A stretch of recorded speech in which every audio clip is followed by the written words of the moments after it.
All the latest in the race for the White House. Just 25 days now until the final votes. More new polls show Donald Trump falling further behind Hillary Clinton as Trump fires up his most fervent supporters by lashing out at the media. And his wife Melania joins in with new threats of legal action. ABC's David Wright is on the scene at Trump Tower. Good morning, David. Good morning, George. Melania Trump is threatening to sue People magazine over a story filed by a reporter who says Trump sexually assaulted her in December 2005. The reporter, one of several women to come forward this week to accuse Trump of unwanted advances. Overnight, Donald Trump on the attack again, going after not only the Clintons, but the media and big business, alleging a global conspiracy against his candidacy. The Clinton machine is at the center of this power structure. Anyone who challenges their control is deemed a sexist, a racist, a xenophobe, and morally deformed. They will attack you. They will slander you. They will seek to destroy your career and your family. They will lie, lie, lie. Trump also took direct aim at People reporter Natasha Stoynoff, was assigned to do a puff piece about the Trumps on their one-year anniversary. Melania Trump, 6 months pregnant at the time.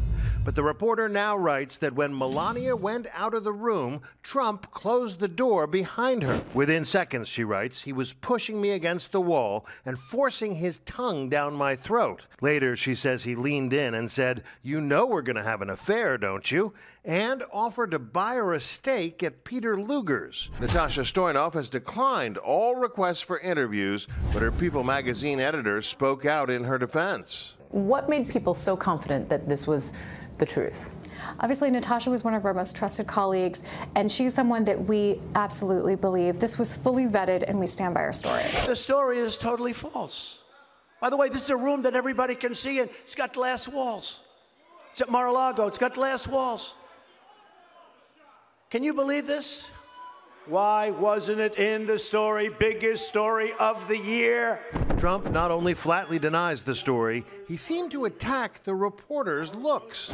You take a look at her words. You tell me what you think. I don't think so. I don't think so. Trump also blasted the New York Times for publishing the story of two other women, including Jessica Leeds, a businesswoman who claims Trump assaulted her 35 years ago when she was seated next to him on an airplane. Another totally fabricated and false story that supposedly took place on an airplane more than 30 years ago. Another ridiculous tale. No witnesses, no nothing. We reached out to both women interviewed by the Times without success.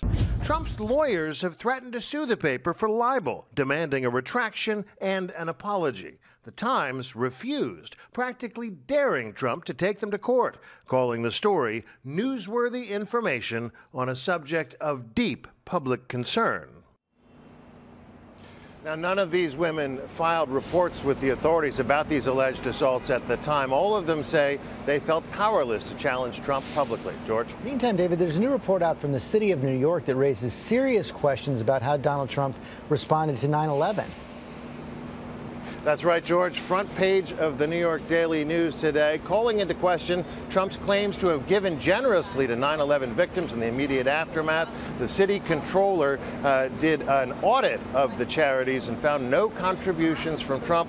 We should note the controller is a Democrat and presumably a Hillary Clinton supporter. George? Okay, David Wright, thanks very much.